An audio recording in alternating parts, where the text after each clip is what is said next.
racial, sexual, and religious chauvinism to rabid nationalist fervor are beginning not to work. Business of who I am and whether I'm good or bad or achieving or not, all that's learned along the way. Just a ride. And we can change it anytime we want. It's only a choice. No effort, no work, no job, no savings of money. I realized that I had the game wrong. That the game was to find out what I already was.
We were saying how very important it is to bring about in the human mind the radical revolution. The crisis is a crisis in consciousness,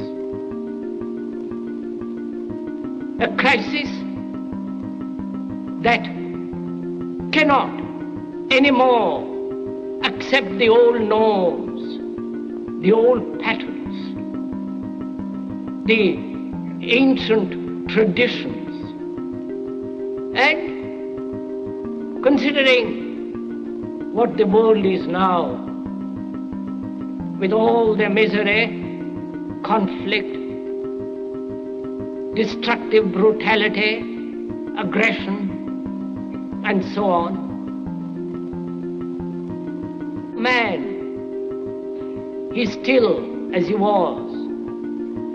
Is still brutal, violent, aggressive, acquisitive, competitive, and he has built a society along these lines.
Society today is composed of a series of institutions. From political institutions, legal institutions, religious institutions, to institutions of social class, familial values, and occupational specialization. It is obvious the profound influence these traditionalized structures have in shaping our understandings and perspectives. Yet, of all the social institutions we are born into, directed by, and conditioned upon, there seems to be no system as taken for granted and misunderstood as the monetary system. Taking on nearly religious proportions, the established monetary institution exists as one of the most unquestioned forms of faith there is. How money is created, the policies by which it is governed, and how it truly affects society are unregistered interests of the great majority of the population.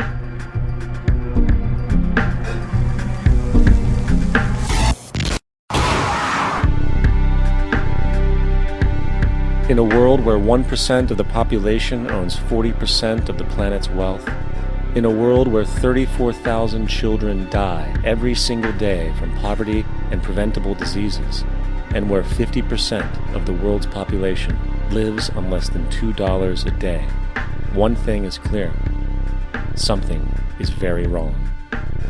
And whether we are aware of it or not, the lifeblood of all of our established institutions, and thus society itself, is money. Therefore, understanding this institution of monetary policy is critical to understanding why our lives are the way they are. Unfortunately, economics is often viewed with confusion and boredom. Endless streams of financial jargon coupled with intimidating mathematics quickly deters people from attempts at understanding it. However, the fact is, the complexity associated with the financial system is a mere mask, designed to conceal one of the most socially paralyzing structures humanity has ever endured.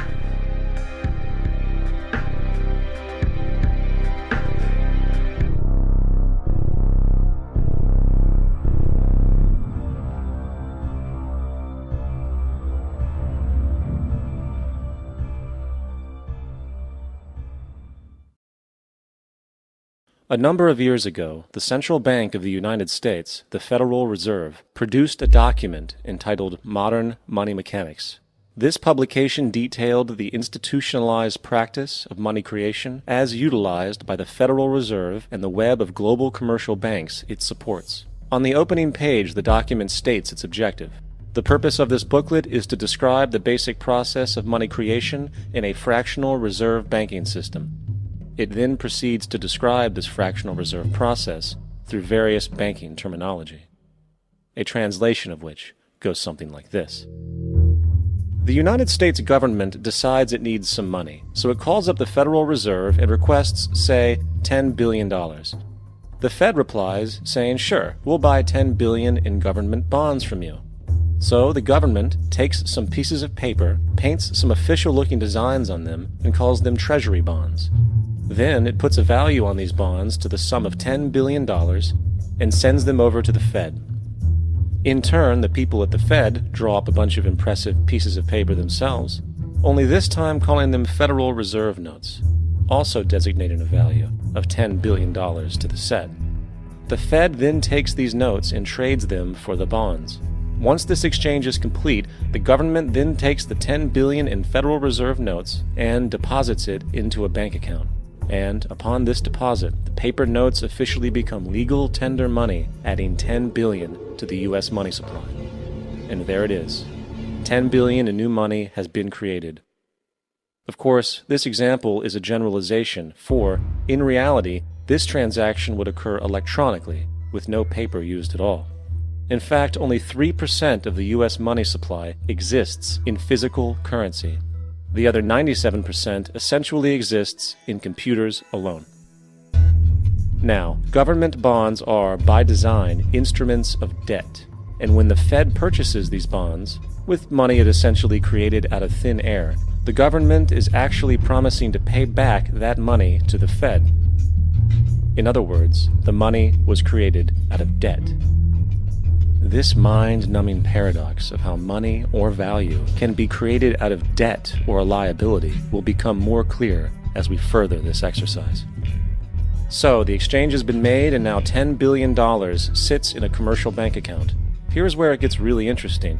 For as based on the fractional reserve practice, that $10 billion deposit instantly becomes part of the bank's reserves, just as all deposits do. And regarding reserve requirements, as stated in Modern Money Mechanics, a bank must maintain legally required reserves equal to a prescribed percentage of its deposits. It then quantifies this by stating, under current regulations, the reserve requirement against most transaction accounts is 10%. This means that with a $10 billion deposit, 10%, or $1 billion, is held as the required reserve, while the other $9 billion is considered an excessive reserve and can be used as the basis for new loans. Now, it is logical to assume that this $9 billion is literally coming out of the existing $10 billion deposit. However, this is actually not the case. What really happens is that the $9 billion is simply created out of thin air on top of the existing $10 billion deposit. This is how the money supply is expanded. As stated in modern money mechanics, of course they, the banks, do not really pay out loans from the money they receive as deposits. If they did this, no additional money would be created. What they do when they make loans is to accept promissory notes, loan contracts, in exchange for credits, money, to the borrower's transaction accounts. In other words, the $9 billion can be created out of nothing simply because there is a demand for such a loan and that there is a $10 billion deposit to satisfy the reserve requirements. Now, let's assume that somebody walks into this bank and borrows the newly available $9 billion. They will then most likely take that money and deposit it into their own bank account. The process then repeats, for that deposit becomes part of the bank's reserves.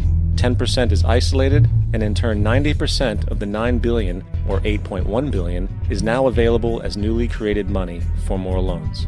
And, of course, that 8.1 can be loaned out and redeposited, creating an additional 7.2 billion, to 6.5 billion, to 5.9 billion, etc. This deposit money creation loan cycle can technically go on to infinity. The average mathematical result is that about $90 billion can be created on top of the original $10 billion. In other words, for every deposit that ever occurs in the banking system, about 9 times that amount can be created out of thin air. Money jitters. Ask the obliging Bank of America for a jar of soothing instant money, M-O-N-E-Y, in the form of a convenient personal loan. So, now that we understand how money is created by this fractional reserve banking system, a logical yet elusive question might come to mind. What is actually giving this newly created money value? The answer? The money that already exists. The new money essentially steals value from the existing money supply. For the total pool of money is being increased irrespective to demand for goods and services. And as supply and demand finds equilibrium, prices rise, diminishing the purchasing power of each individual dollar. This is generally referred to as inflation, and inflation is essentially a hidden tax on the public.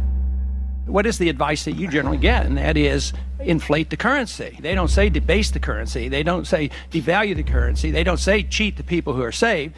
They say lower the interest rates. The real deception is when we distort the value of money. When we create money out of thin air, we have no savings, and yet there's so-called capital. So my question boils down to this: how in the world can we expect to solve the problems of inflation, that is, the increase in the supply of money, with more inflation? Of course, it can't. The fractional reserve system of monetary expansion is inherently inflationary. For the act of expanding the money supply, without there being a proportional expansion of goods and services in the economy, will always debase a currency. In fact, a quick glance at the historical values of the US dollar versus the money supply reflects this point definitively, for the inverse relationship is obvious. $1 in 1913 required $21.60 in 2007 to match value. That is a 96% devaluation since the Federal Reserve came into existence. Now, if this reality of inherent and perpetual inflation seems absurd and economically self-defeating, hold that thought, for absurdity is an understatement in regard to how our financial system really operates. For in our financial system, money is debt. And debt is money. Here is a chart of the U.S. money supply from 1950 to 2006. Here is a chart of the U.S. national debt for the same period. How interesting it is that the trends are virtually the same. For the more money there is, the more debt there is. The more debt there is, the more money there is.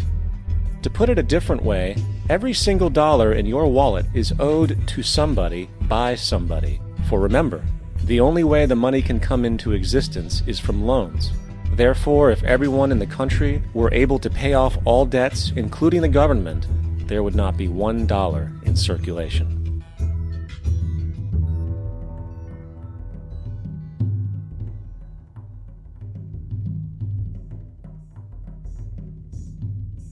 In fact, the last time in American history the national debt was completely paid off was in 1835 after President Andrew Jackson shut down the central bank that preceded the Federal Reserve. In fact, Jackson's entire political platform essentially revolved around his commitment to shut down the central bank, stating at one point, "The bold efforts the present bank has made to control the government are but premonitions of the fate that awaits the American people should they be deluded into a perpetuation of this institution or the establishment of another like it." Unfortunately, his message was short-lived, and the international bankers succeeded to install another central bank in 1913, the Federal Reserve. And as long as this institution exists, perpetual debt is guaranteed. Now, so far we have discussed the reality that money is created out of debt, through loans. These loans are based on a bank's reserves, and reserves are derived from deposits. And through this fractional reserve system, any one deposit can create 9 times its original value, in turn debasing the existing money supply, raising prices in society.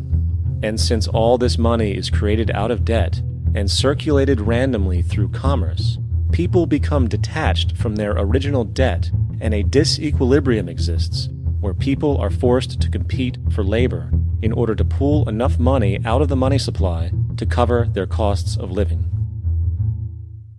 As dysfunctional and backwards as all of this might seem, there is still one thing we have omitted from this equation.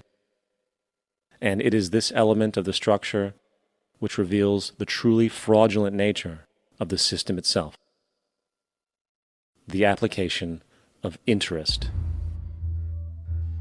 When the government borrows money from the Fed, or when a person borrows money from a bank, it almost always has to be paid back with accrued interest. In other words, almost every single dollar that exists must be eventually returned to a bank with interest paid as well. But if all money is borrowed from the central bank and is expanded by commercial banks through loans, only what would be referred to as the principal is being created in the money supply. So then, where is the money to cover all of the interest that is charged? Nowhere. It doesn't exist. The ramifications of this are staggering, for the amount of money owed back to the banks will always exceed the amount of money that is available in circulation. This is why inflation is a constant in the economy, for new money is always needed to help cover the perpetual deficit built into the system, caused by the need to pay the interest. What this also means is that mathematically, defaults and bankruptcy are literally built into the system, and there will always be poor pockets of society that get the short end of the stick. An analogy would be a game of musical chairs, for once the music stops, somebody is left out to dry. And that's the point. It invariably transfers true wealth from the individual to the banks. For if you are unable to pay for your mortgage, they will take your property. This is particularly enraging when you realize that not only is such a default inevitable due to the fractional reserve practice, but also because of the fact that the money that the bank loaned to you didn't even legally exist in the first place. In 1969, there was a Minnesota court case involving a man named Jerome Daly, who was challenging the foreclosure of his home by the bank which provided the loan to purchase it. His argument was that the mortgage contract required both parties, being he and the bank, each put up a legitimate form of property for the exchange. In legal language, this is called consideration. Mr. Daly explained that the money was, in fact, not the property of the bank, for it was created out of nothing as soon as the loan agreement was signed. Remember what modern money mechanics stated about loans? What they do when they make loans is to accept promissory notes in exchange for credits. Reserves are unchanged by the loan transactions, but deposit credits constitute new additions to the total deposits of the banking system. In other words, the money doesn't come out of their existing assets. the bank is simply inventing it, putting up nothing of its own except for a theoretical liability on paper.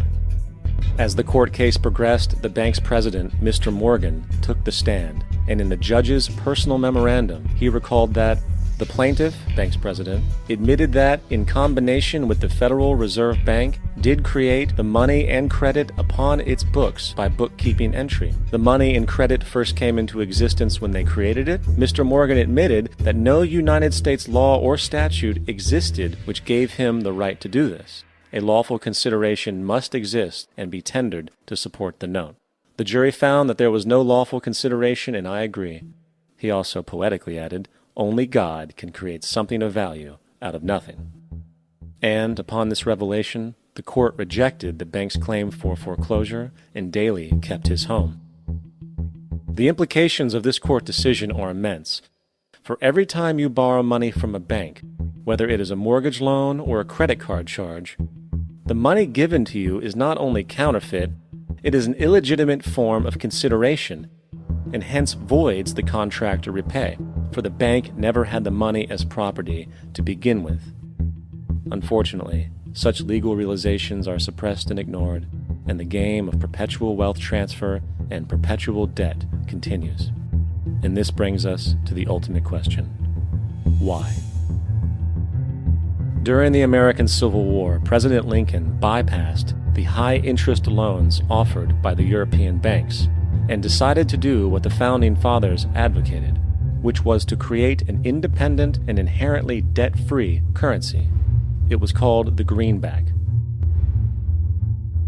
Shortly after this measure was taken, an internal document circulated between private British and American banking interests stated, "Slavery is but the owning of labor, and carries with it the care of laborers, while the European plan is that capital shall control labor by controlling wages.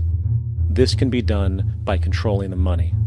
It will not do to allow the greenback, as we cannot control that." The fractional reserve policy perpetrated by the Federal Reserve, which has spread in practice to the great majority of banks in the world, is, in fact, a system of modern slavery. Think about it. Money is created out of debt. And what do people do when they are in debt? They submit to employment to pay it off.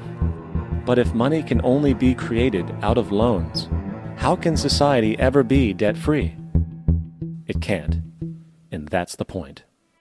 And it is the fear of losing assets coupled with the struggle to keep up with the perpetual debt and inflation inherent in the system, compounded by the inescapable scarcity within the money supply itself, created by the interest that can never be repaid, that keeps the wage slave in line, running on the hamster wheel with millions of others, in effect powering an empire that truly benefits only the elite at the top of the pyramid. For, at the end of the day, who are you really working for? The banks. Money is created in a bank and invariably ends up in a bank. They are the true masters, along with the corporations and governments they support. Physical slavery requires people to be housed and fed. Economic slavery requires people to feed and house themselves. It is one of the most ingenious scams for social manipulation ever created, and at its core, it is an invisible war against the population. Debt is the weapon used to conquer and enslave societies, and interest is its prime ammunition. And as the majority walks around oblivious to this reality, the banks, in collusion with governments and corporations, continue to perfect and expand their tactics of economic warfare, spawning new bases, such as the World Bank and International Monetary Fund, while also inventing a new type of soldier, the birth of the economic hitman.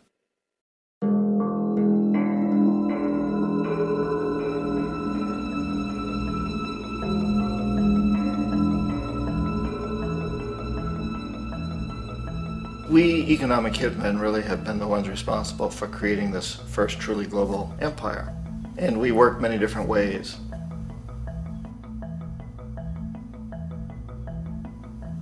But perhaps the most common is that we will identify a country that has resources our corporations covet, like oil, and then arrange a huge loan to that country from the World Bank or one of its sister organizations.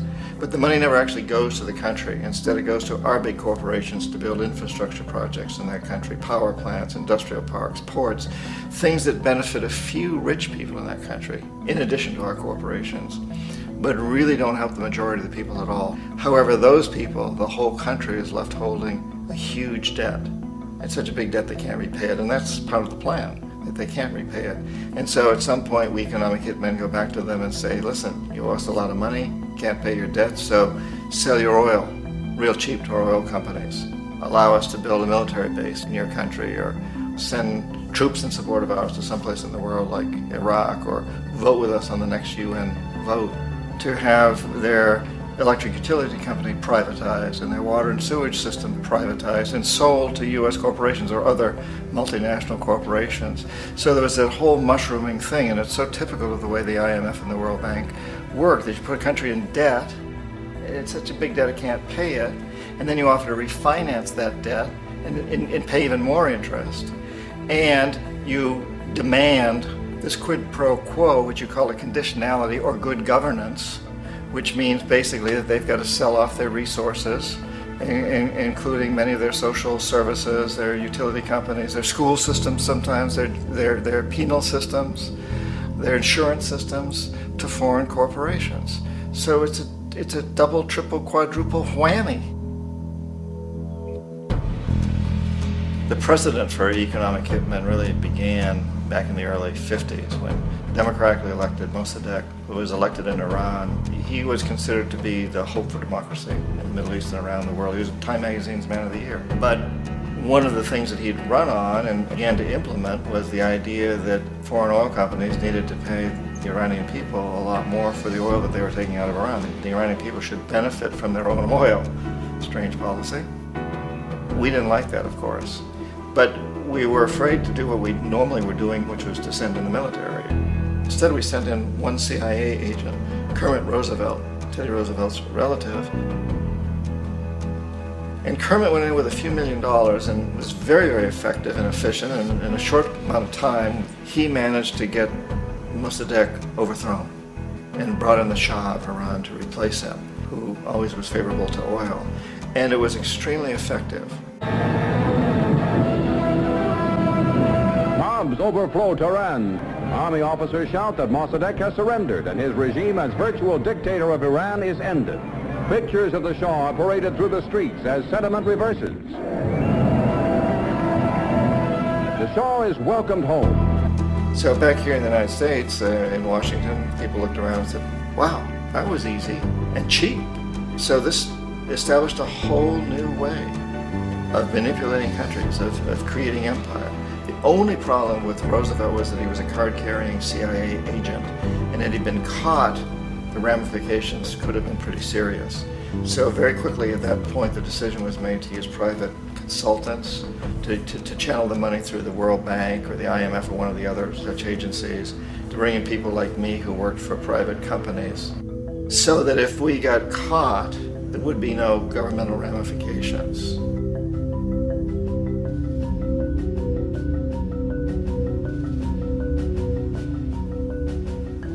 When Arbenz became president of Guatemala, the country was very much under the thumbs of United Fruit Company, the big international corporations. And Arbenz ran on this ticket that says, we want to get the land back to the people. And once he took power, he was implementing policies that would do exactly that, give land rights back to the people. United Fruit didn't like that very much. And so they hired a public relations firm, launched a huge campaign in the United States to convince the United States people, the citizens of the United States, and the press of the United States, and the Congress of the United States, that Arbenz was a Soviet puppet, and that if we allowed him to stay in power, the Soviets would have a foothold in this hemisphere. And that, at that point in time, was a huge fear on everybody's mind, the Red Terror, the Communist Terror. And so, to make a long story short, out of this public relations campaign came a commitment on the part of the CIA and the military to take this man out. And in fact, we did. We sent in planes, we sent in soldiers, we sent in jackals, we sent everything in to take him out, and did take him out. And as soon as he was removed from office, the new guy that took over after him basically reinstated everything to the big international corporations, including United Fruit.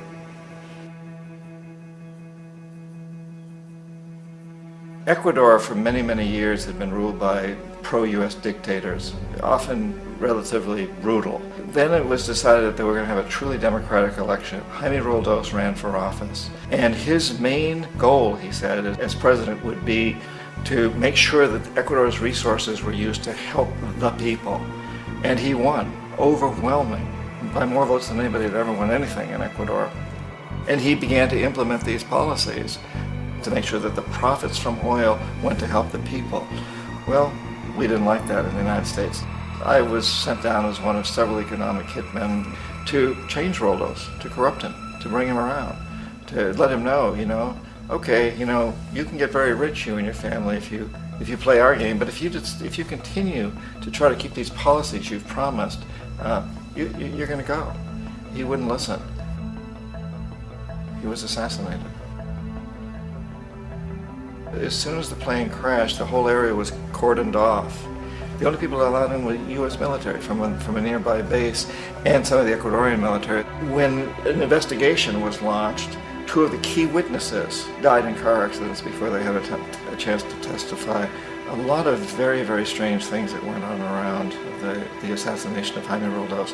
I, like most people who've really looked at this case, have absolutely no doubt that it was an assassination. And of course, in my position as an economic hitman, I was always expecting something to happen to Jaime, whether it be a coup or assassination, I wasn't sure, but that he would be taken down because he was not being corrupted. He would not allow himself to be corrupted the way we wanted to corrupt him. Omar Torrijos, president of Panama, was one of my favorite people. I really, really liked him. He was very charismatic. He was a guy who really wanted to help his country. And when I tried to bribe him or corrupt him, he said, look, John, he called me Juanito. He said, look, Juanito, I don't need the money. What I really need is for my country to be treated fairly. I need for the United States to repay the debts that you owe my people for all the destruction you've done here. I need to be in a position where I can help other Latin American countries win their independence and be free of this terrible presence from the north that you people are exploiting us so badly. I need to have the Panama Canal back in the hands of the Panamanian people. That's what I want. And so, leave me alone. Don't try to bribe me. It was 1981, and in May, Jaime Roldos was assassinated. And Omar was very aware of this. Torrijos got his family together and he said, I'm probably next, but it's okay because I've done what I came here to do. I've renegotiated the canal. The canal will now be in our hands. He just finished negotiating the treaty with Jimmy Carter. In June of that same year, just a couple of months later, he also went down in an airplane crash, which there's no question was executed by CIA-sponsored jackals. Tremendous amount of evidence that one of Torrijos' security guards handed him at the last moment as he was getting on the plane a tape recorder, a small tape recorder that contained a bomb.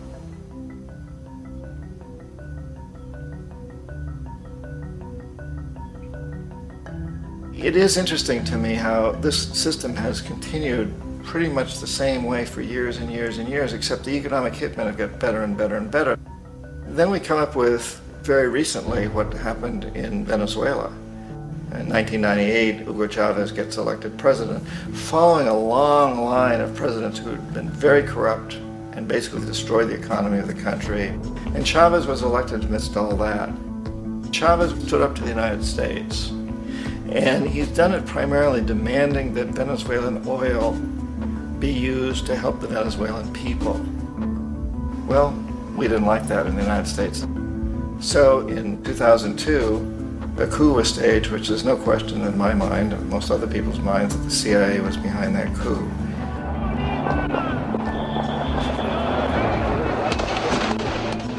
way that that coup was fomented was very reflective of what Kermit Roosevelt had done in Iran, of paying people to go out into the streets, to riot, to protest, to say this Chavez is very unpopular.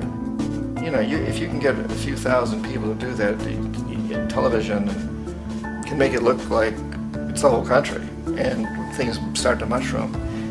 Except in the case of Chavez, he was smart enough, and the people were so strongly behind him that they overcame it, which was a phenomenal moment in the history of Latin America.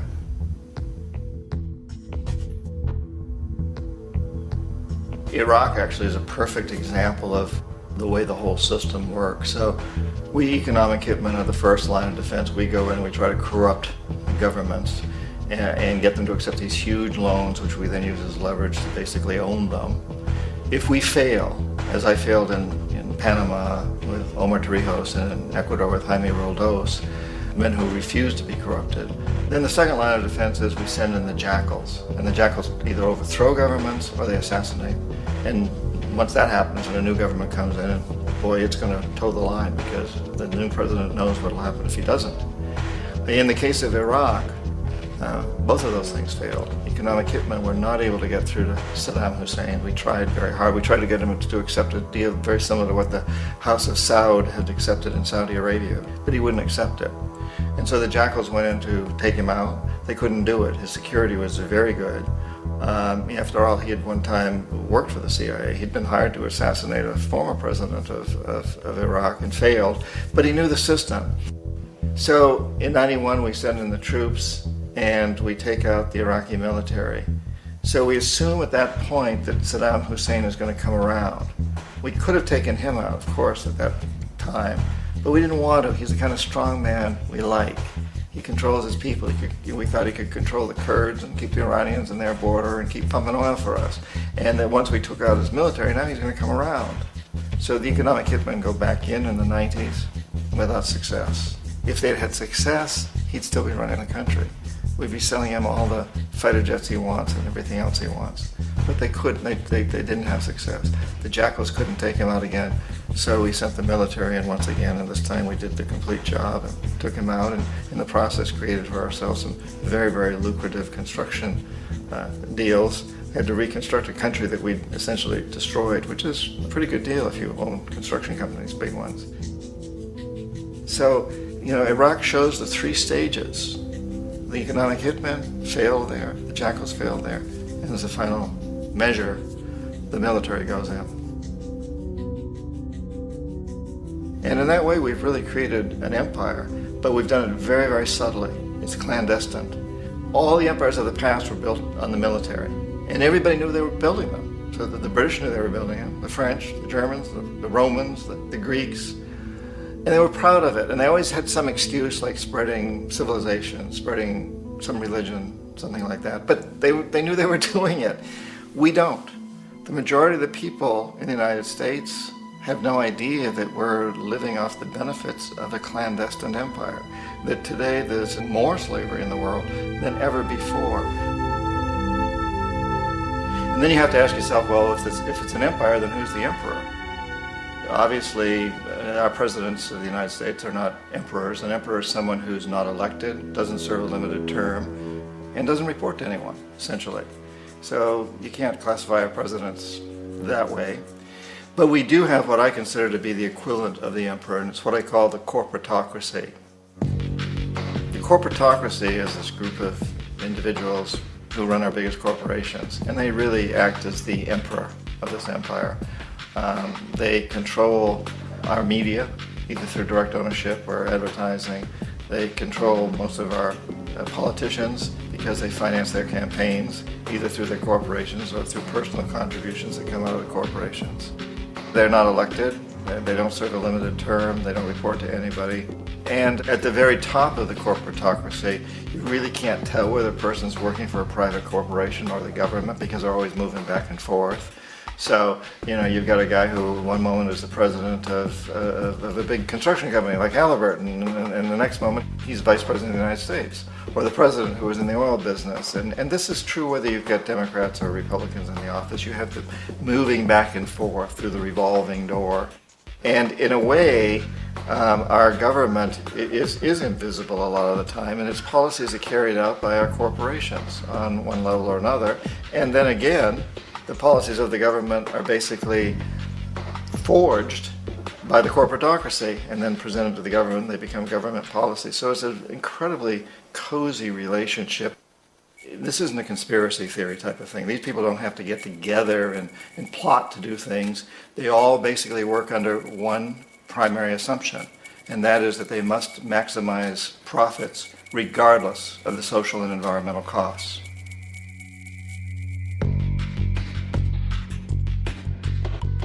This process of manipulation by the corporatocracy through the use of debt, bribery, and political overthrow is called globalization.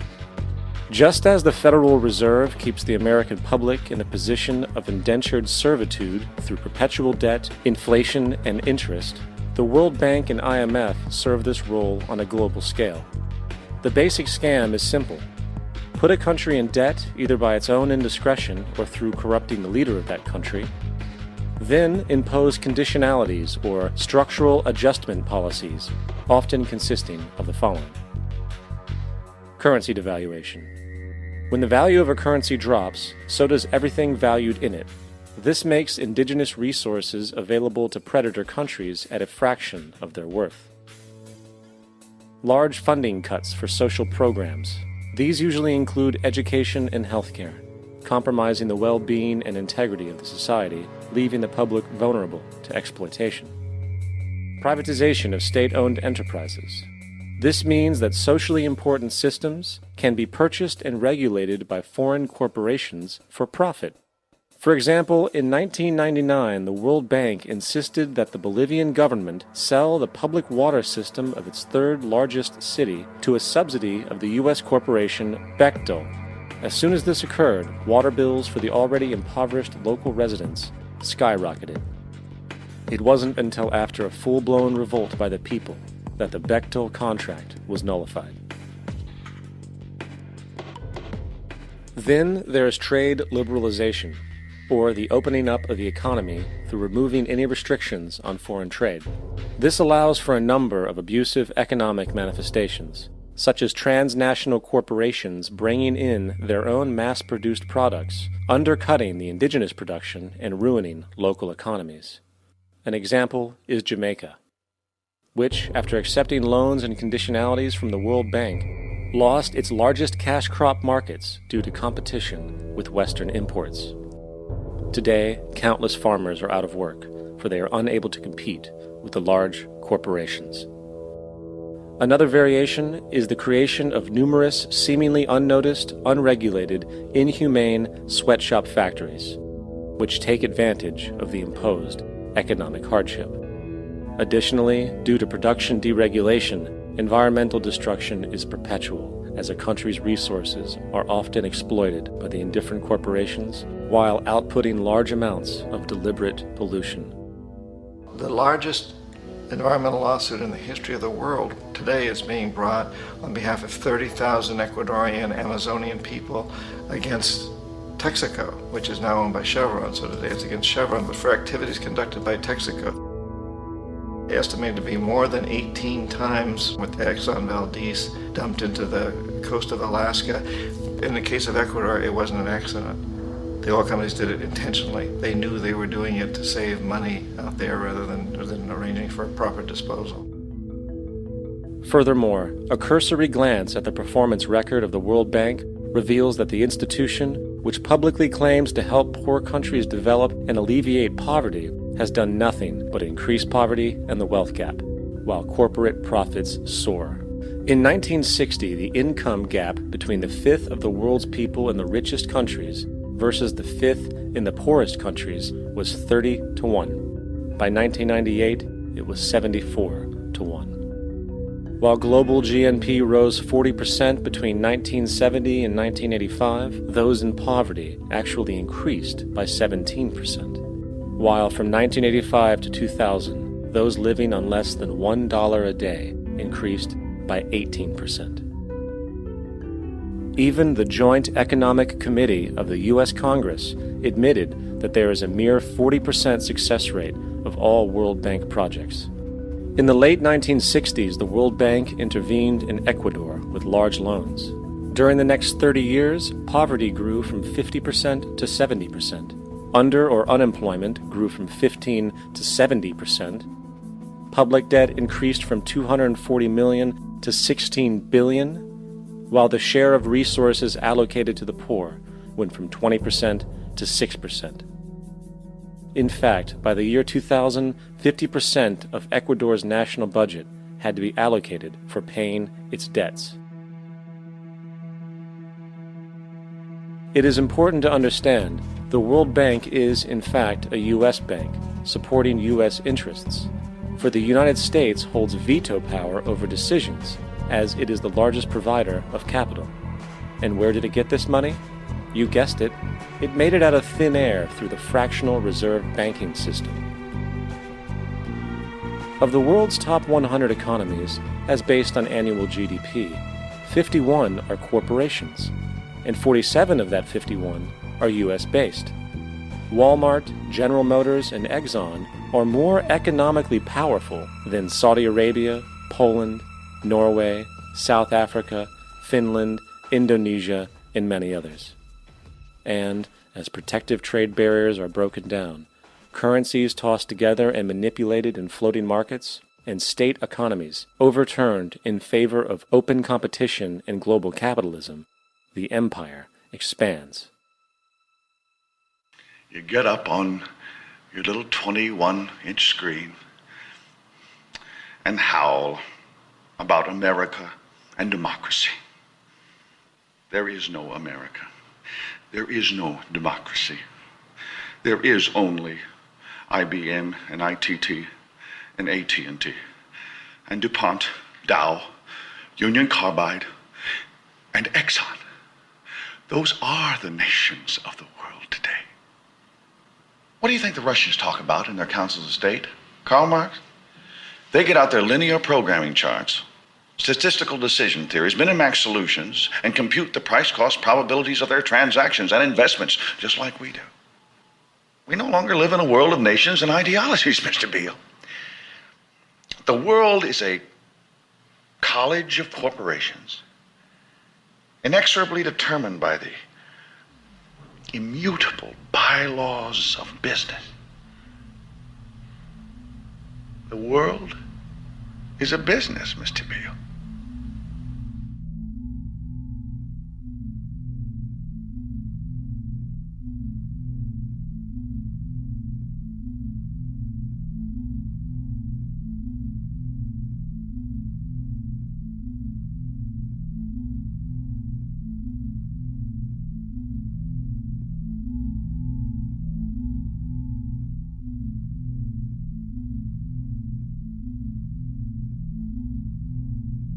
The world is being taken over by a handful of business powers who dominate the natural resources we need to live while controlling the money we need to obtain these resources.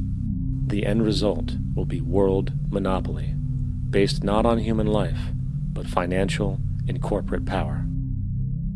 And as the inequality grows, naturally more and more people are becoming desperate. So the establishment was forced to come up with a new way to deal with anyone who challenges the system. So they gave birth to the terrorist. The term terrorist is an empty distinction, designed for any person or group who chooses to challenge the establishment. This isn't to be confused with the fictional Al-Qaeda, which was actually the name of a computer database for the US-supported Mujahideen in the 1980s.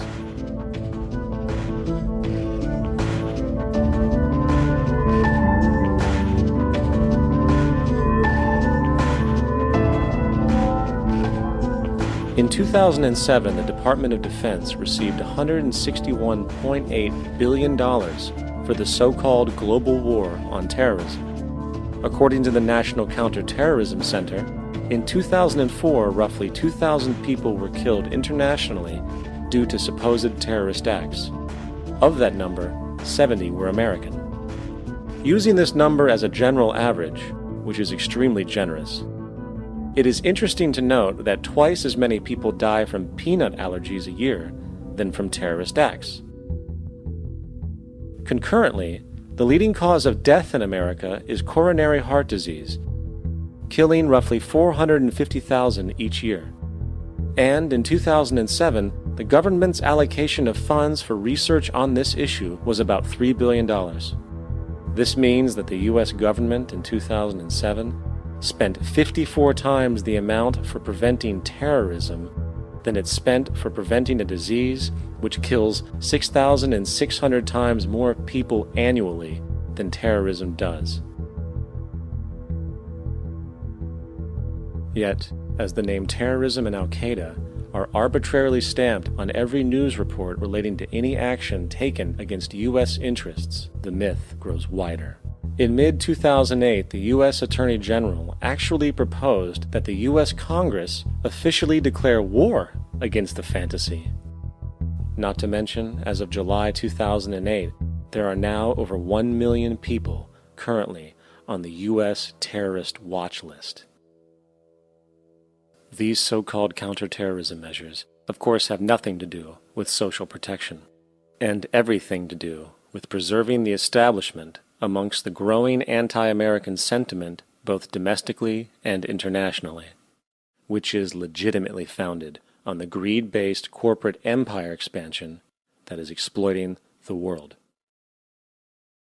The true terrorists of our world do not meet at the docks at midnight or scream Allah Akbar before some violent action.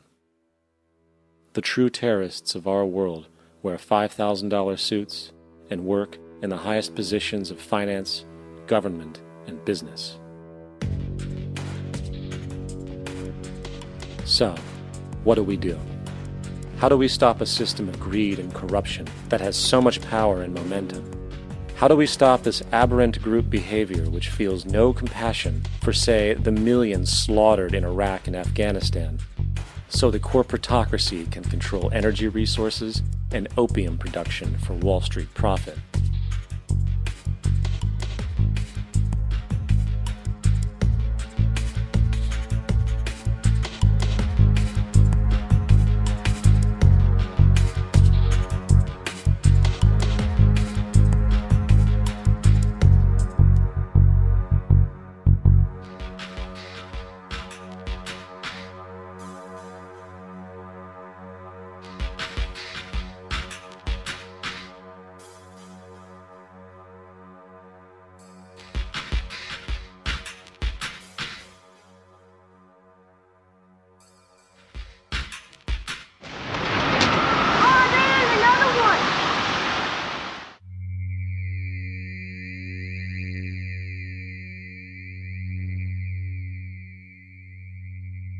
How do we stop a system of greed and corruption that condemns poor populations to sweatshop slavery for the benefit of Madison Avenue? Or that engineers false flag terror attacks for the sake of manipulation? Or that generates built-in modes of social operation which are inherently exploitative? Or that systematically reduces civil liberties and violates human rights in order to protect itself from its own shortcomings? How do we deal with the numerous covert institutions, such as the Council on Foreign Relations, the Trilateral Commission, and the Bilderberg Group, and other undemocratically elected groups which, behind closed doors, collude to control the political, financial, social, and environmental elements of our lives? In order to find the answer, we must first find the true underlying cause. For the fact is, the selfish, corrupt, power, and profit-based groups are not the true source of the problem. They are symptoms.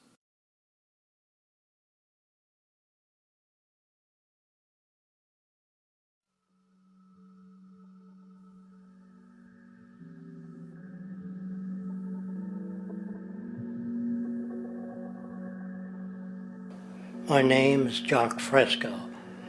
I'm an industrial designer and a social engineer. I'm very much interested in society and developing a system that might be sustainable for all people.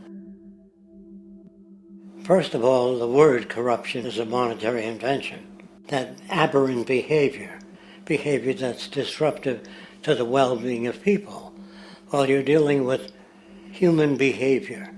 And human behavior appears to be environmentally determined, meaning if you were raised by the Seminole Indians as a baby, never saw anything else, you'd hold that value system. And this goes for nations, it goes for individuals, for families. They try to indoctrinate their children to their particular faith and their country and make them feel like they're part of that. And they build a society which they call established. They establish a workable point of view and tend to perpetuate that, whereas all societies are really emergent, not established. And so they fight new ideas that would interfere with the establishment. Governments try to perpetuate that which keeps them in power. People are not elected to political office to change things. They're put there to keep things the way they are. So you see, the basis of corruption is in our society. Let me make it clear. All nations, then, are basically corrupt because they tend to uphold existing institutions. I don't mean to uphold or downgrade all nations, but communism, socialism, fascism, the free enterprise system, and all other subcultures are the same. They are all basically corrupt. The most fundamental characteristic of our social institutions is the necessity for self-preservation. Whether dealing with a corporation, a religion, or a government, the foremost interest is to preserve the institution itself. For instance, the last thing an oil company would ever want is the utilization of energy that was outside of its control, for it makes that company less relevant to society. Likewise, the Cold War and the collapse of the Soviet Union was, in reality, a way to preserve and perpetuate the established economic and global hegemony of the United States. Similarly, religions condition people to feel guilty for natural inclinations, each claiming to offer the only path to forgiveness and salvation. At the heart of this institutional self-preservation lies the monetary system, for it is money that provides the means for power and survival. Therefore, just as a poor person might be forced to steal in order to survive, it is a natural inclination to do whatever is needed to continue an institution's profitability. This makes it inherently difficult for profit-based institutions to change, for it puts in jeopardy not only the survival of large groups of people, but also the coveted materialistic lifestyles associated with affluence and power.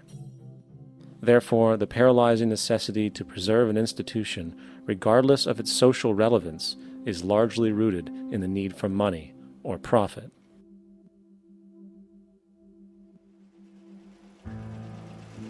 What's in it for me is why people think. And so if a man makes money selling a certain product, naturally he's going to fight the existence of another product that may threaten his institution. Therefore, people cannot be fair, and people do not trust each other. A guy will come over to you and say, I got just the house you're looking for. He's a salesman. When a doctor says, I think your kidney has to come out, I don't know if he's trying to pay off a yacht or that my kidney has to come out. It's hard in a monetary system to trust people. If you came into my store and I said, this lamp that I've got is pretty good, but the lamp next door is much better, I wouldn't be in business very long. It wouldn't work. If I were ethical, it wouldn't work. So when you say industry cares for people, that's not true. They can't afford to be ethical. So your system is not designed to serve the well-being of people. If you still don't understand that, there would be no outsourcing of jobs if they cared about people. Industry does not care. They only hire people because it hasn't been automated yet. So don't talk about decency and ethics. We cannot afford it and remain in business. It is important to point out that regardless of the social system, whether fascist, socialist, capitalist, or communist, the underlying mechanism is still money, labor, and competition. Communist China is no less capitalistic than the United States. The only difference is the degree by which the state intervenes in enterprise. The reality is that monetaryism, so to speak, is the true mechanism that guides the interests of all the countries on the planet. The most aggressive and hence dominant variation of this monetaryism is the free enterprise system. The fundamental perspective as put forth by early free market economists like Adam Smith is that self-interest in competition leads to social prosperity, as the act of competition creates incentive which motivates people to persevere. However, what isn't talked about is how a competition-based economy invariably leads to strategic corruption, power and wealth consolidation, social stratification, technological paralysis, labor abuse, and, ultimately, a covert form of government dictatorship by the rich elite. The word corruption is often defined as moral perversion. If a company dumps toxic waste into the ocean to save money, most people recognize this as corrupt behavior. On a more subtle level, when Walmart moves into a small town and forces small businesses to shut down for they are unable to compete, a gray area emerges. For what exactly is Walmart doing wrong? Why should they care about mom-and-pop organizations they destroy? Yet, even more subtly, when a person gets fired from their job because a new machine has been created which can do the work for less money, people tend to just accept that as the way it is, not seeing the inherent, corrupt inhumanity of such an action. Because the fact is, whether it is dumping toxic waste, having a monopoly enterprise, or downsizing the workforce, the motive is the same: profit. They are all different degrees of the same self-preserving mechanism, which always puts the well-being of people second to monetary gain. Therefore, corruption is not some byproduct of monetaryism. It is the very foundation. And while most people acknowledge this tendency on one level or another, the majority remains naive as to the broad ramifications of having such a selfish mechanism as the guiding mentality in society. Internal documents show that after this company positively, absolutely knew that they had a medication that was infected with the AIDS virus, they took the product off the market in the U.S. and then they dumped it in France, Europe, Asia, and Latin America. The U.S. government allowed it to happen. The FDA allowed this to happen. And now the government is completely looking the other way. Thousands of innocent hemophiliacs have died from the AIDS virus. This company knew absolutely that it was infected with AIDS. They dumped it because they wanted to turn this disaster into a profit. So you see, you have built-in corruption. We're all chiseling off each other, and you can't expect decency and that sort of thing. And feeling that, they don't know who to elect. They think in terms of a democracy, which is not possible in a monetary-based economy. If you have more money to advertise your position, the position you desire in government, that isn't a democracy. It serves those in positions of differential advantage. So it's always a dictatorship of the elitists, the financially wealthy.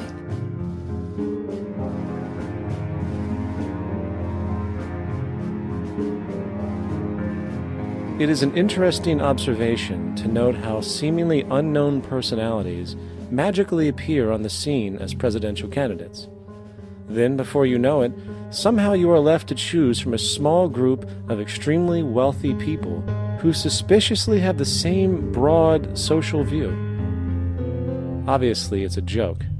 The people placed on the ballot are done so because they have been pre-decided to be acceptable by the established financial powers who actually run the show. Yet, many who understand this illusion of democracy often think, if only we could just get our honest, ethical politicians in power, then we would be okay. Well, while this idea, of course, seems reasonable in our established, oriented worldview, it is, unfortunately, another fallacy. For when it really comes down to what is actually important, the institution of politics, and thus politicians themselves, have absolutely no true relevance as to what makes our world and society function. It's not politicians that can solve problems. They have no technical capabilities. They don't know how to solve problems. Even if they were sincere, they don't know how to solve problems. It's the technicians that produce the desalination plants. It's the technicians that give you electricity, that give you motor vehicles, that heat your house and cool it in the summertime. It's technology that solves problems, not politics. Politics cannot solve problems because they're not trained to do so. Very few people today stop and consider what it is that actually improves their lives. Is it money? Obviously not. One cannot eat money or stuff money into their car to get it to run. Is it politics? All politicians can do is create laws, establish budgets, and declare war. Is it religion? Of course not. Religion creates nothing except intangible emotional solace for those who require it. The true gift that we as human beings have, which has been solely responsible for everything that has improved our lives, is technology. What is technology? Technology is a pencil which allows one to solidify ideas on paper for communication. Technology is an automobile which allows one to travel faster than feet would allow. Technology is a pair of eyeglasses which enables sight for those who need it. Applied technology itself is merely an extension of human attributes which reduces human effort, freeing humans from a particular chore or problem.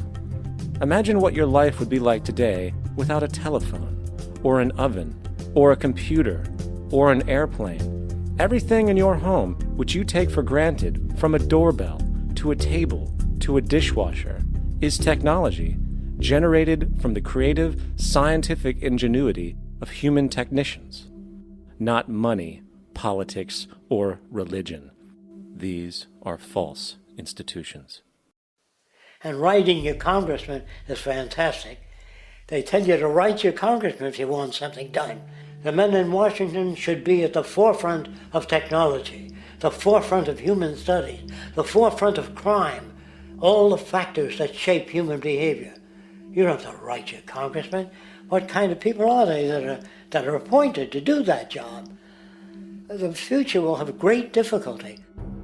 And the question that's raised by politicians is, how much will a project cost? The question is not, how much will it cost? Do we have the resources? And we have the resources today to house everyone, build hospitals all over the world, build schools all over the world, the finest equipment and labs for teaching and doing medical research. So you see, we have all that, but we're in a monetary system. And in the monetary system, there's profit. And what is the fundamental mechanism that drives the profit system besides self-interest? What is it exactly that maintains that competitive edge at its core? Is it high efficiency and sustainability? No, that isn't part of their design. Nothing produced in our profit-based society is even remotely sustainable or efficient. If it was, there wouldn't be a multi-million-dollar-a-year service industry for automobiles, nor would the average lifespan for most electronics be less than 3 months before they're obsolete. Is it abundance? Absolutely not. Abundance, as based on the laws of supply and demand, is actually a negative thing. If a diamond company finds 10 times the usual amount of diamonds during their mining, it means the supply of diamonds has increased, which means the cost and profit per diamond drops. The fact is, efficiency, sustainability, and abundance are enemies of profit. To put it into a word, it is the mechanism of scarcity that increases profits. What is scarcity? Based on keeping products valuable. Slowing up production on oil raises the price. Maintaining scarcity of diamonds keeps the price high. They burn diamonds at the Kimberley diamond mines They made a carbon that keeps the price up. So then, what does it mean for society when scarcity, either produced naturally or through manipulation, is a beneficial condition for industry? It means that sustainability and abundance will never ever occur in a profit system, for it simply goes against the very nature of the structure. Therefore, it is impossible to have a world without war or poverty. It is impossible to continually advance technology to its most efficient and productive states.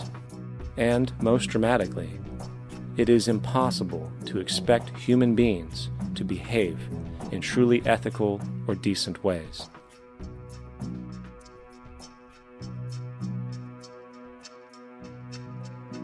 People use the word instinct because they can't account for the behavior. They sit back and they evaluate with their lack of knowledge, and they say things like, humans are built a certain way, greed is a natural thing, as though they worked for years on it, and it's no more natural than wearing clothing. What we want to do is to eliminate the causes of the problems, eliminate the processes that produce greed and bigotry and prejudice and people taking advantage of one another and elitism, eliminating the need for prisons and welfare. We have always had these problems because we have always lived within scarcity and barter and monetary systems that produce scarcity. If you eradicate the conditions that generate what you call socially offensive behavior, it does not exist. The guy said, well, isn't that inborn? No, it's not. There is no human nature. There's human behavior, and that's always been changed throughout history. You're not born with bigotry and greed and corruption and hatred. You pick that up within the society. War, poverty, corruption, hunger, misery, human suffering will not change in a monetary system. That is, there'll be very little significant change. It's going to take the redesign of our culture, our values, and it has to be related to the carrying capacity of the earth, not some human opinion or some politician's notions of the way the world ought to be, or some religious notions of the conduct of human affairs. And that's what the Venus Project is about. The society that we're about to talk about is a society that is free of all the old superstitions, incarceration, prisons, police, cruelty, and law.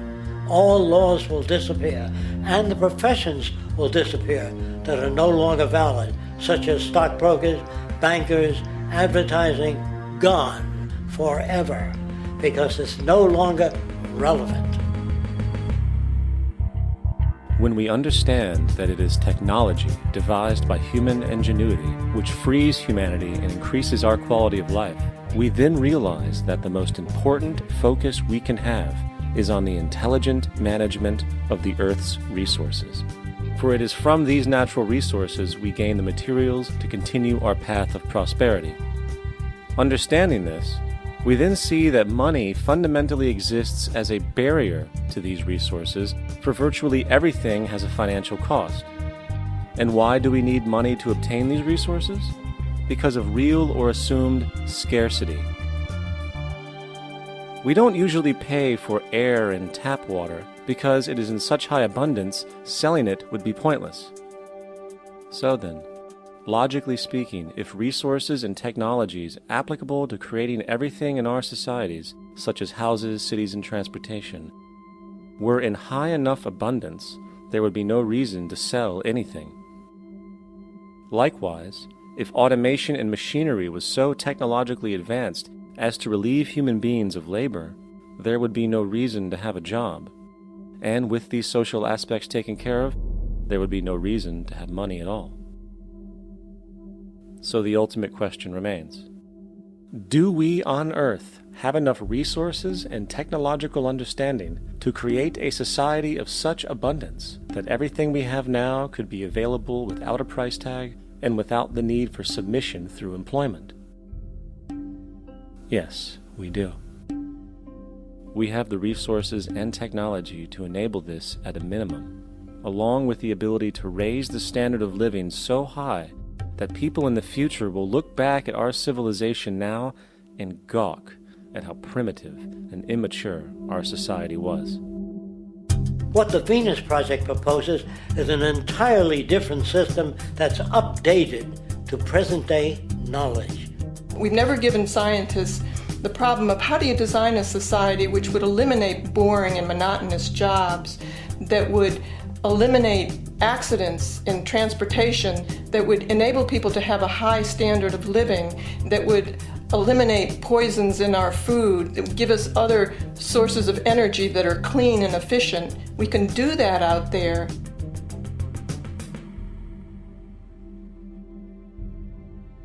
The major difference between a resource-based economy and a monetary system is that a resource-based economy is really concerned with people and their well-being, where a monetary system has become so distorted that the concerns of the people are really secondary, if they're there at all.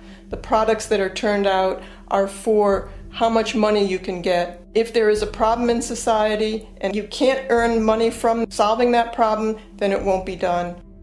The resource-based economy is really not close to anything that's been tried. And with all our technology today, we can create abundance. It could be used to improve everyone's lifestyle. Abundance all over the world if we use our technology wisely and maintain the environment.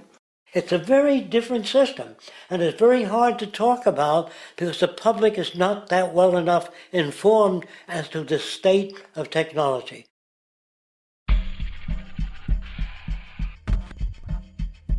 At present, we don't have to burn fossil fuels. We don't have to use anything that would contaminate the environment. There are many sources of energy available. Alternative energy solutions pushed by the establishment, such as hydrogen, biomass, and even nuclear, are highly insufficient, dangerous, and exist only to perpetuate the profit structure that industry has created. When we look beyond the propaganda and self-serving solutions put forth by the energy companies, we find a seemingly endless stream of clean, abundant, and renewable energy for generating power. Solar and wind energy are well known to the public, but the true potential of these mediums remains unexpressed. Solar energy, derived from the sun, has such abundance that 1 hour of light at high noon contains more energy than what the entire world consumes in a year. If we could capture 1/100% of this energy, the world would never have to use oil, gas, or anything else. The question then is not availability, but the technology to harness it. And there are many advanced mediums today which could accomplish just that, if they were not hindered by the need to compete for market share with the established energy power structures. Then there's wind energy. Wind energy has long been denounced as weak, and due to being location-driven, impractical. This is simply not true. The U.S. Department of Energy admitted in 2007 that if wind was fully harvested in just 3 of America's 50 states, it could power the entire nation. And then there are the rather unknown mediums of tidal and wave power. Tidal power is derived from tidal shifts in the ocean. Installing turbines which capture this movement generates energy. In the United Kingdom, 42 sites are currently noted as available, forecasting that 34% of all the UK's energy could come from tidal power alone. Wave power, which extracts energy from the surface motions of the ocean, is estimated to have a global potential of up to 80,000 terawatt-hours a year. This means 50% of the entire planet's energy usage could be produced from this medium alone.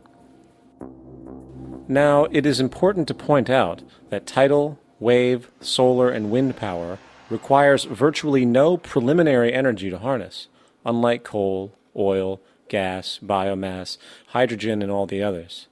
In combination, these 4 mediums alone, if efficiently harnessed through technology, could power the world forever. That being said, there happens to be another form of clean, renewable energy which trumps them all: geothermal power. Geothermal energy utilizes what is called heat mining, which, through a simple process using water, is able to generate massive amounts of clean energy.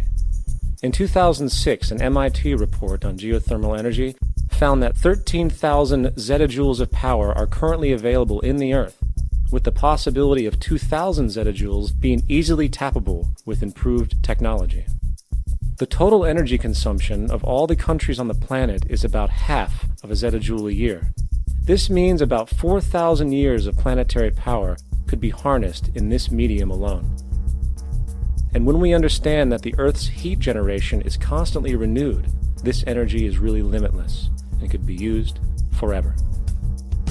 These energy sources are only a few of the clean, renewable mediums available, and as time goes on, we will find more. The grand realization is that we have total energy abundance without the need for pollution, traditional conservation, or in fact, a price tag. And what about transportation? The prevailing means of transportation in our societies is by automobile and aircraft, both of which predominantly need fossil fuels to run. In the case of the automobile, the battery technology needed to power an electric car that can go over 100 miles an hour for over 200 miles on one charge exists, and has existed for many years. However, due to battery patents controlled by the oil industry, which limits their availability to maintain market share, coupled with political pressure from the energy industry, the accessibility and affordability of this technology is limited. There is absolutely no reason other than pure, corrupt profit interest that every single vehicle in the world cannot be electric and utterly clean, with zero need for gasoline. As far as airplanes, it is time we realize that this means of travel is inefficient, cumbersome, slow, and causes far too much pollution. This is a maglev train. It uses magnets for propulsion. It is fully suspended by a magnetic field and requires less than 2% of the energy used for plane travel. The train has no wheels, so nothing can wear out. The current maximum speed of versions of this technology, as used in Japan, is 361 miles per hour. However, this version of the technology is very dated. An organization called ET3, which has connections with the Venus Project, has established a tube-based maglev that can travel up to 4,000 miles per hour in a motionless, frictionless tube, which can go over land or underwater. Imagine going from LA to New York for an extended lunch break, or from Washington, D.C. to Beijing, China in 2 hours. This is the future of continental and intercontinental travel, fast, clean, with only a fraction of the energy usage we use today for the same means. In fact, between maglev technology, advanced battery storage, and geothermal energy, there would be no reason to ever burn fossil fuels again. And we can do this now if we were not held back by the paralyzing profit structure. Now, America is inclined toward fascism. It has a propensity by its dominant philosophy and religion to uphold the fascist point of view. American industry is essentially a fascist institution. If you don't understand that, the minute you punch that time clock, you walk into a dictatorship. We're given notions about the respectability of work, and I really look at it as being paid slavery. They're brought up to believe that you shall earn your living by the sweat of your brow. That holds people back. Freeing people from drudgery, repetitive jobs which make them ignorant. You rob them. In our society, that is a resource-based economy, machines free people. You see, we can't imagine that because we've never known that kind of world. If we look back at history, we see a very clear pattern of machine automation slowly replacing human labor. From the disappearance of the elevator man to the near full automation of an automobile production plant, the fact is, as technology grows, the need for humans in the workforce will continually be diminished. This creates a serious clash, which proves the falseness of the monetary-based labor system. for human employment is in direct competition with technological development. Therefore, given the fundamental priority of profit by industry, people through time will be continually laid off and replaced by machine. When industry takes on a machine, instead of shortening the workday, they downsize. You lose your job. So you have a right to fear machines. In a high-technology, resource-based economy, it is conservative to say that about 90% of all current occupations could be phased out by machines, freeing humans to live their life without servitude, for this is the point of technology itself. And through time, with nanotechnology and other highly advanced forms of science, it is not far-fetched to see how even complex medical procedures could be performed by machines as well, and based on the pattern, with much higher success rates than humans get today. The path is clear, but our monetary-based structure, which requires labor for income, blocks this progress, for humans need jobs in order to survive. The bottom line is that this system must go, or we will never be free, and technology will be constantly paralyzed. We have machines that clean out sewers. It frees a human being from doing that. So look at machines as extensions of human performance. Furthermore, many occupations today will have simply no basis to exist in a resource-based economy, such as anything associated with the management of money, advertising, along with the legal system itself. For without money, a great majority of the crimes that are committed today would never occur. Virtually all forms of crime are a consequence of the monetary system, either directly or by neuroses inflicted through financial deprivation. Therefore, laws themselves could eventually become extinct. Instead of putting up a sign, drive carefully, slippery when wet, put abrasive in the highway so it's not slippery when wet. And if a person gets in a car that's drunk and the car oscillates a great deal, there's a little pendulum that swings up and back, and that'll pull the car over to the side. Not a law solution. Put sonar and radar in automobiles so they can't hit one another. Man-made laws are attempts to deal with occurring problems, and not knowing how to solve them, they make a law. In the United States, the most privatized, capitalist country on the planet, it should come as no surprise that it also has the largest prison population in the world, growing every year. Statistically, most of these people are uneducated and come from poor, deprived societies.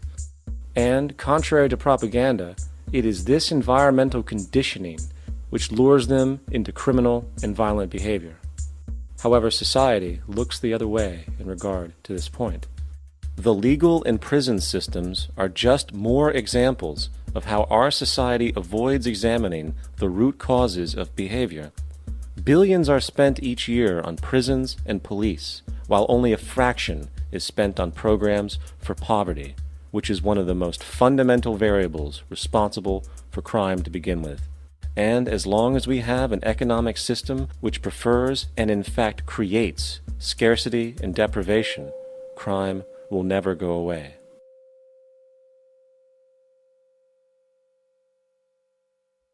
If people have access to the necessities of life without servitude, debt, barter, trade, they behave very differently. You want all these things available without a price tag. Now then, you gotta have a price tag. Well, what'll motivate people? Man gets everything he wants, he just lay around in the sun. This is the myth they perpetuate. People in our culture are trained to believe that the monetary system produces incentive. If they have access to things, why should they want to do anything? They will lose their incentive. That's what you're taught to support the monetary system. When you take money out of the scenario, there would be different incentives, very different incentives. When people have access to the necessities of life, their incentives change. What about the moon and the stars? New incentives arise. If you make a painting that you enjoy, you will enjoy giving it to other people, not selling it.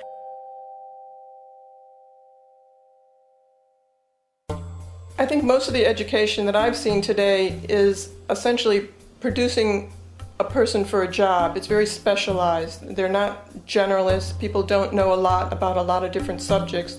I don't think you could get people to go to war if they knew a lot about a lot of things. I think education is mostly rote, and they're not taught how to solve problems. They're not given the tools emotionally or within their own field of how to do critical thinking.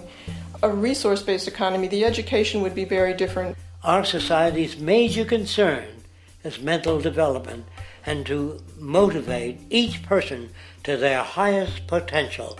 Because our philosophy is the smarter people are, the richer the world, because everybody becomes a contributor. The smarter your kids are, the better my life will be, because they'll be contributing more constructively to the environment and to my life, because everything that we devise within a resource-based economy would be applied to society. There would be nothing to hold it back. Patriotism, weapons, armies, navies, all that is a sign that we're not civilized yet. Kids will ask their parents, didn't you see the necessity of machines? Dad, couldn't you see that war was inevitable when you produce scarcity? Isn't it obvious? Of course the kid will understand that you were pinheads, raised merely to serve the established institutions. We're such an abominable, sick society that we won't make the history book. They just say that large nations took land from smaller nations, used force and violence. You'll get history talked about as corrupt behavior all the way along until the beginning of the civilized world. That's when all the nations work together. World unification, working toward common good for all human beings, and without anyone being subservient to anyone else. Without social stratification, whether it be technical elitism or any other kind of elitism, eradicated from the face of the earth. The state does nothing because there is no state.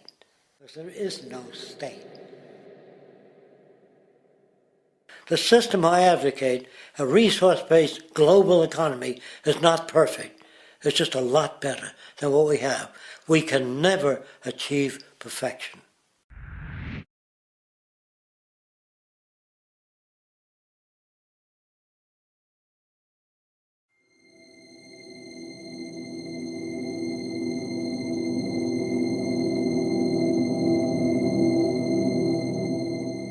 The social values of our society, which has manifested in perpetual warfare, corruption, oppressive laws, social stratification, irrelevant superstitions, environmental destruction, and a despotic, socially indifferent, profit-oriented ruling class, is fundamentally the result of a collective ignorance of two of the most basic insights humans can have about reality: the emergent and symbiotic aspects of natural law. The emergent nature of reality is that all systems, whether it is knowledge, society, technology, philosophy, or any other creation, will, when uninhibited, undergo fluid, perpetual change. What we consider commonplace today, such as modern communication and transportation, would have been unimaginable in ancient times. Likewise, the future will contain technologies, realizations, and social structures that we cannot even fathom in the present. We have gone from alchemy to chemistry, from a geocentric universe to a heliocentric, from believing that demons were the cause of illness to modern medicine. This development shows no sign of ending, and it is this awareness that aligns us and leads us on a continuous path to growth and progress. Static, empirical knowledge does not exist. Rather, it is the insight of the emergence of all systems we must recognize. This means we must be open to new information at all times, even if it threatens our current belief system and hence identities. Sadly, society today has failed to recognize this, and the established institutions continue to paralyze growth by preserving outdated social structures. Simultaneously, the population suffers from a fear of change, for their conditioning assumes a static identity, and challenging one's belief system usually results in insult and apprehension, for being wrong is erroneously associated with failure. When, in fact, to be proven wrong should be celebrated, for it is elevating someone to a new level of understanding, furthering awareness. The fact is, there is no such thing as a smart human being, for it is merely a matter of time before their ideas are updated, changed, or eradicated. And this tendency to blindly hold on to a belief system, sheltering it from new, possibly transforming information, is nothing less than a form of intellectual materialism.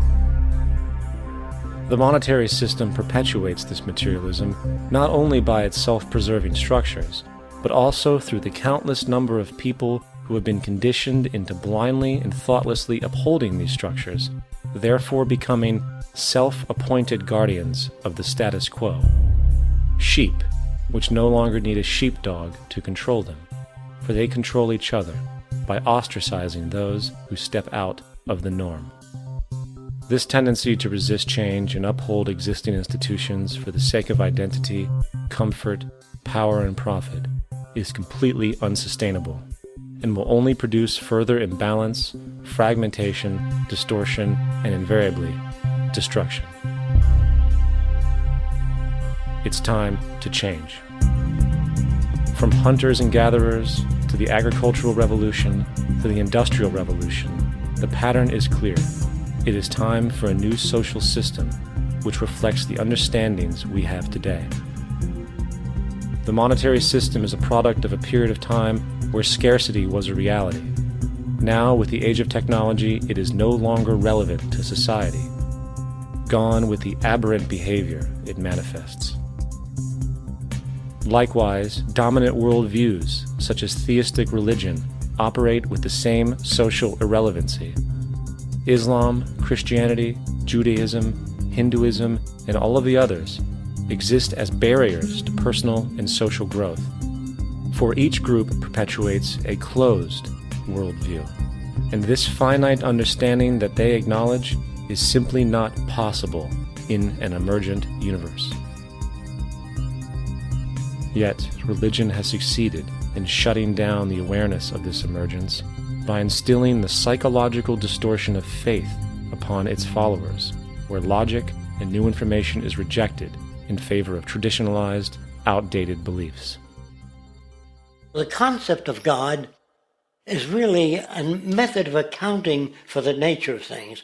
In the early days, people didn't know enough about how things formed, how nature worked, so they invented their own little stories. And they made God in their own image. A guy that gets angry. When people don't behave right, he creates floods and earthquakes. They say it's an act of God. A cursory glance at the suppressed history of religion reveals that even the foundational myths themselves are emergent culminations, developed through influence over time. For example, a cardinal doctrine of the Christian faith is the death and resurrection of Christ. This notion is so important that the Bible itself states, "And if Christ be not risen, then is our preaching vain, and your faith is also vain." Yet it is very difficult to take this account literally, for not only is there no primary source denoting this supernatural event in secular history, awareness of the enormous number of pre-Christian saviors who also died and were resurrected immediately puts the story in mythological territory by association. Early church figures such as Tertullian went to great lengths to break these associations, even claiming that the devil caused the similarities to occur, stating in the 2nd century, "The devil, whose business is to pervert the truth, mimics the exact circumstance of the divine sacraments. He baptizes his believers and promises forgiveness of sins. He celebrates the oblation of bread and brings in the symbol of the resurrection.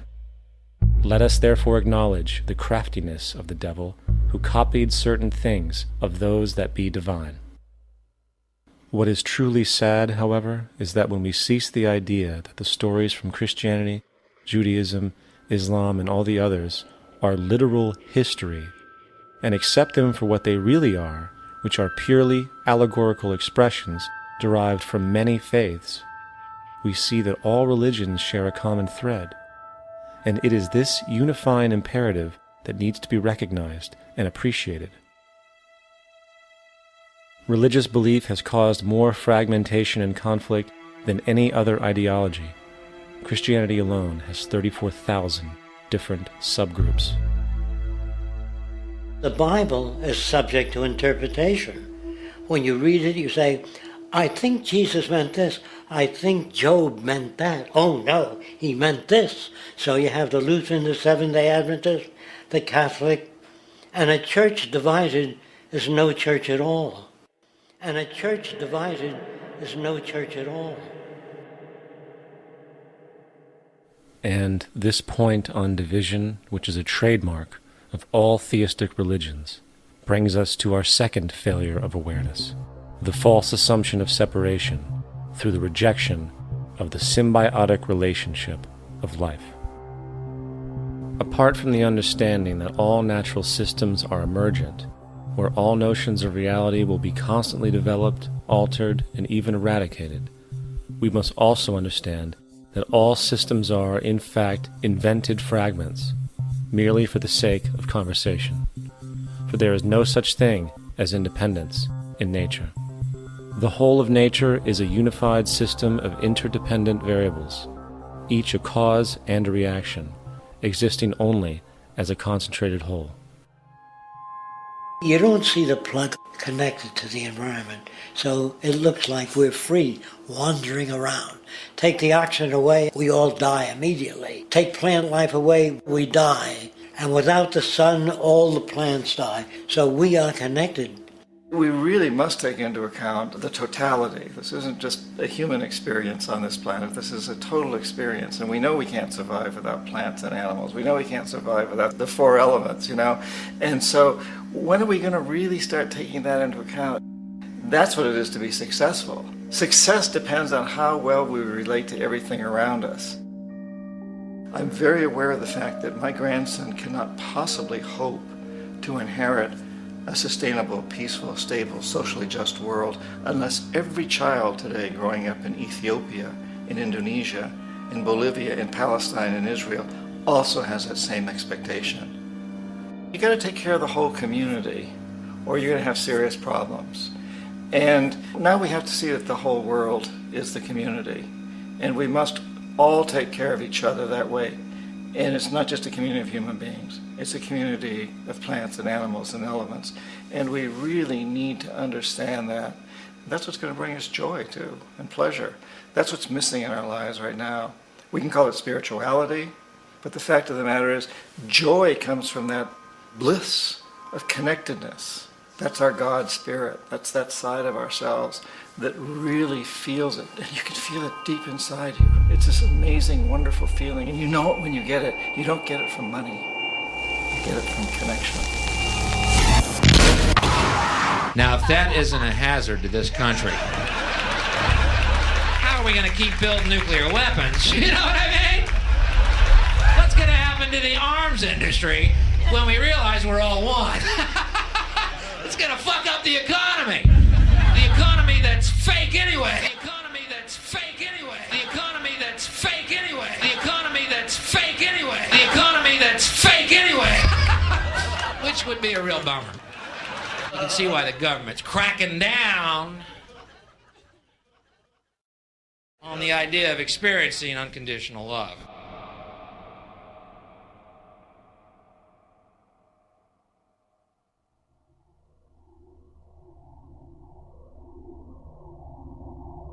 Once we understand that the integrity of our personal existences are completely dependent on the integrity of everything else in our world, we have truly understood the meaning of unconditional love. For love is extensionality, and seeing everything as you and you as everything can have no conditionalities. For, in fact, we are all everything at once. If it's true that we're all from the center of a star, every atom in each of us from the center of a star, then we're all the same thing. Even a Coke machine or a cigarette butt in the street in Buffalo is made out of atoms that came from a star. They've all been recycled thousands of times, as have you and I. And therefore, it's only me out there. So what is there to be afraid of? What is there that needs solace seeking? Nothing. There's nothing to be afraid of because it's all us. The trouble is we have been separated by being born and given a name and an identity and being individuated. We've been separated from the oneness, and that's what religion exploits, that people have this yearning to be part of the overall one again. So they exploit that. They call it God. They say he has rules. And I think it's cruel. I think you can do it absent religion.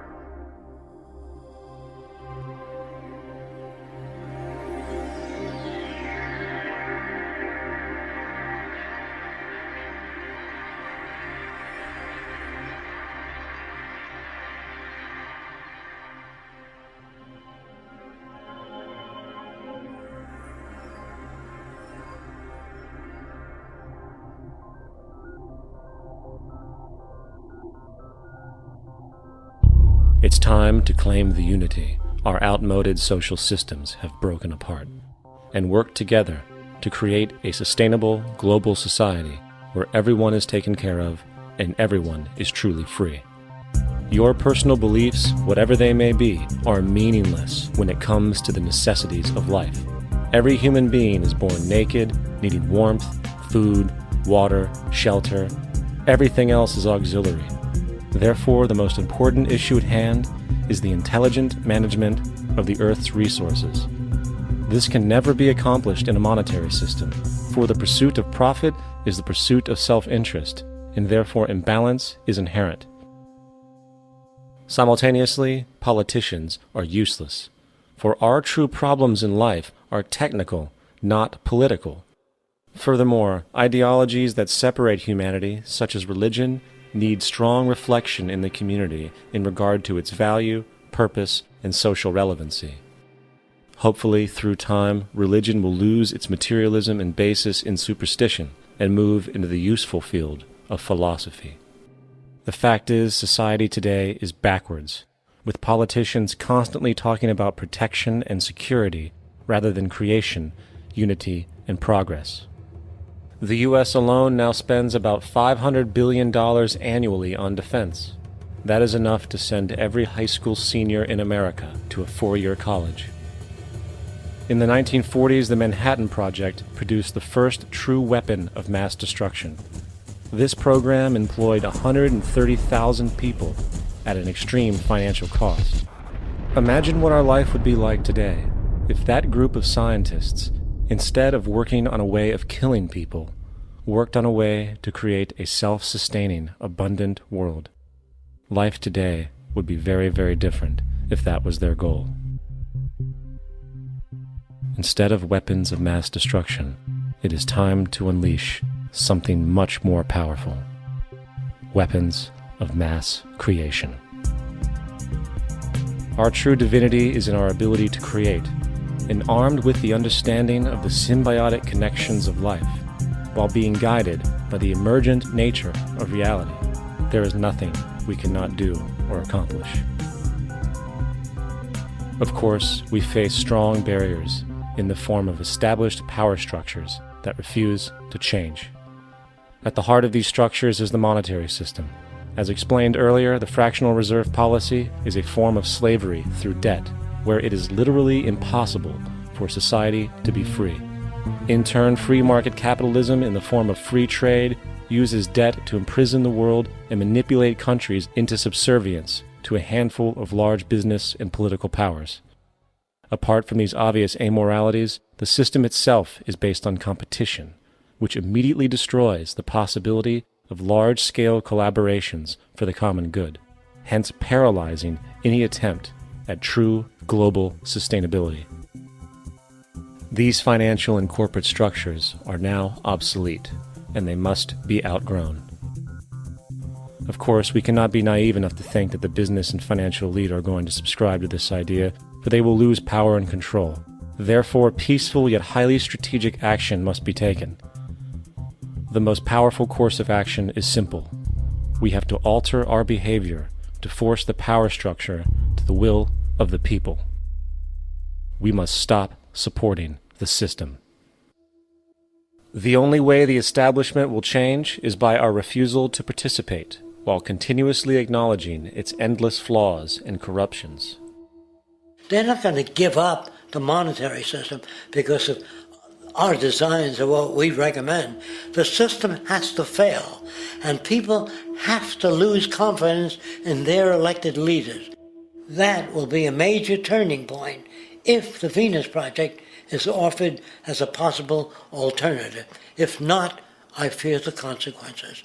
The trends now indicate that our country is going bankrupt. The probability is our country will move toward a military dictatorship to prevent riots and complete social breakdown. Once the U.S. breaks down, all the other cultures will undergo similar things. As of now, the world financial system is on the brink of collapse due to its own shortcomings. The Comptroller of Currency stated in 2003 that the interest on the U.S. national debt will not be affordable in less than 10 years. This theoretically means total bankruptcy for the U.S. economy, and its implications for the world are immense. In turn, the fractional reserve-based monetary system is reaching its theoretical limits of expansion, and the banking failures you are seeing are just the beginning. This is why inflation is skyrocketing, all debt is at record levels, and the government and Fed are hemorrhaging new money to bail out the corrupt system. For the only way to keep the banks going is by making more money. The only way to make more money is to create more debt and inflation. It is simply a matter of time before the tables turn, and there is no one willing to take new loans, while defaults grow, as people are unable to afford their current loans. Then the expansion of money will stop, and contraction will begin on a scale never before seen, ending a century-long pyramid scheme. This has already begun.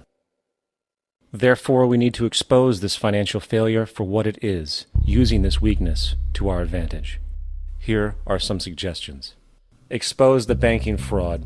Citibank, JP Morgan Chase, and Bank of America are the most powerful controllers within the corrupt Federal Reserve System. It's time to boycott these institutions. If you have a bank account or a credit card with any of them, move your money to another bank. If you have a mortgage, refinance with another bank.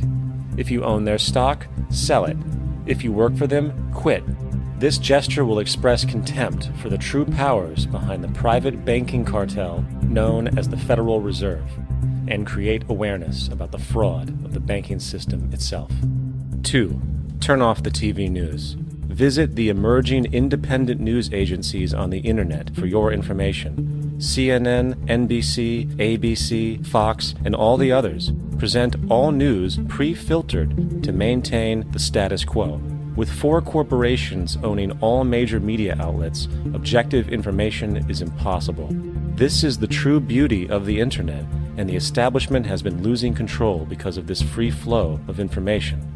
We must protect the internet at all times, as it is truly our savior right now. 3. Don't ever allow yourself, your family, or anyone you know to ever join the military. This is an obsolete institution now used exclusively for maintaining an establishment that is no longer relevant. U.S. soldiers in Iraq work for U.S. corporations, not the people. Propaganda forces us to believe that war is natural and the military is an honorable institution. Well, if war is natural, why are there 18 suicides every single day by American veterans who have post-traumatic stress disorder? If our military men and women are so honored, why is it that 25% of the American homeless population are veterans? 4. Stop supporting the energy companies. If you live in a detached house, get off the grid. Investigate every means of making your home self-sustainable with clean energy. solar, wind, and other renewable energies are now affordable consumer realities, and considering the never-ending rising cost of traditional energies, it will likely be a cheaper investment over time. If you drive, get the smallest car you can, and consider using one of the many conversion technologies that can enable your car to be a hybrid, electric, or run on anything other than establishment fuels. 5. Reject the political system. The illusion of democracy is an insult to our intelligence. In a monetary system, there is no such thing as a true democracy, and there never was. We have two political parties owned by the same set of corporate lobbyists. They are placed in their positions by the corporations, with popularity artificially projected by their media. In a system of inherent corruption, the change of personnel every couple of years has very little relevance. Instead of pretending that the political game has any true meaning, focus your energy on how to transcend this failed system. And 6. Join the movement.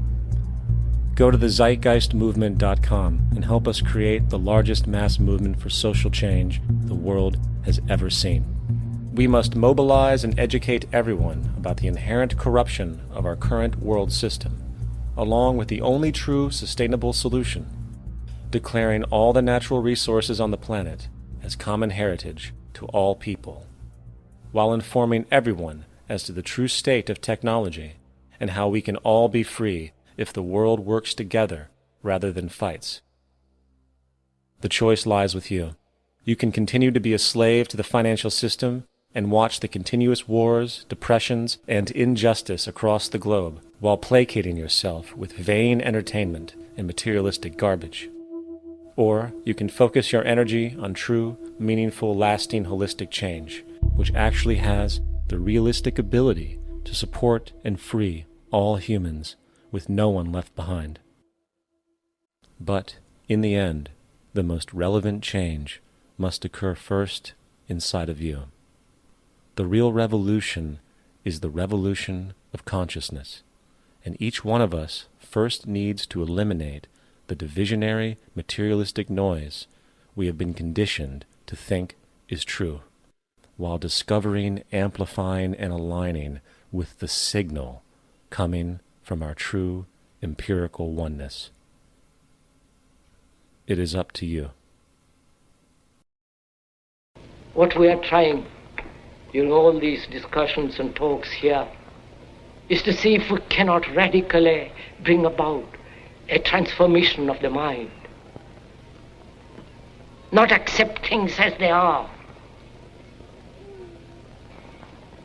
but to understand it, to go into it, to examine it, give your heart and your mind with everything that you have to find out a way of living differently.